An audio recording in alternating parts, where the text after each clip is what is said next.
सदा सर्वदा योग तुझा घडावा, तुझे कारणी देह माझा पडावा.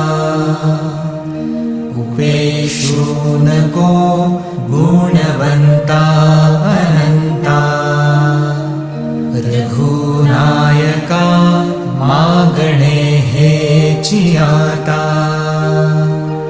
जय जय रघुवीर समर्थ.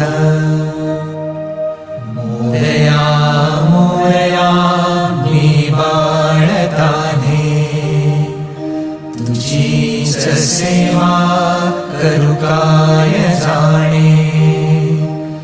अन्याय माझे कोट्यानुकोटी, मोरेश्वरा